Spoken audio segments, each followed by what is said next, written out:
pictures of my new sump slash grow bed.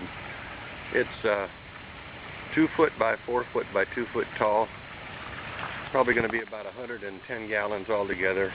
I've got it plumbed with a 2-inch shower drain in the center of the bottom, leading out to a 1-inch ball valve so that I can drain the tank or flush it when I need to. It looks like a mess inside. I tried using this 2-part poly, and you can see it looks like cottage cheese in there because the stuff started to set up before I was done applying it. It tore chunks of my little rubber roller off and embedded them in the sides. I water tested this thing yesterday, and it was watertight except for 2 slow leaks.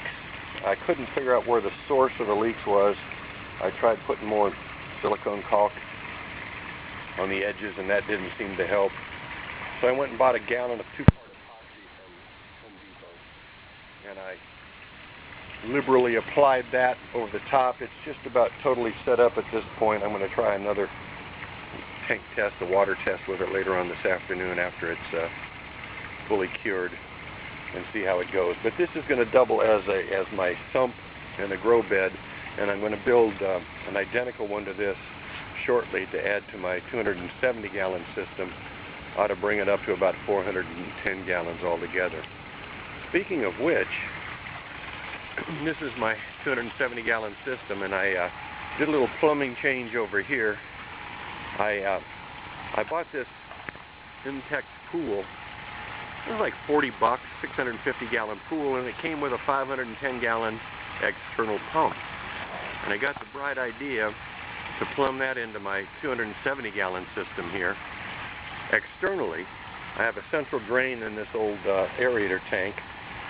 I built a Frankenstein connector. I had to go up to a 1.5-inch inside diameter vinyl tubing to fit the outlet or the inlet on this pump.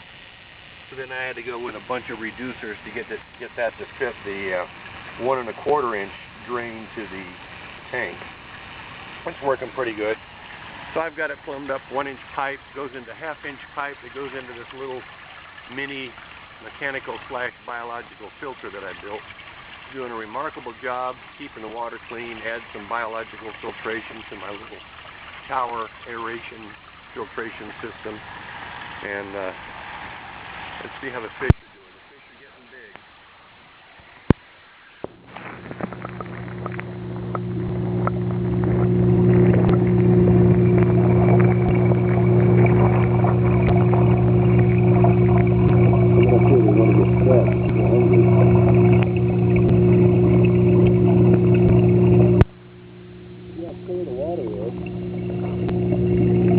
Notice on the bottom I added a window grate over the drain so that the fish don't get sucked in and get trapped on the drain. Plug that up. It'll keep the circulation going.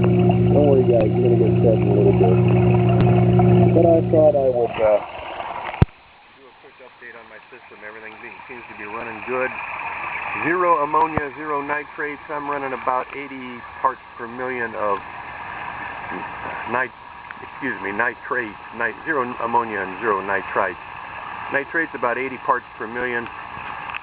That's come down from over 100. I think by the time I add another grow bed,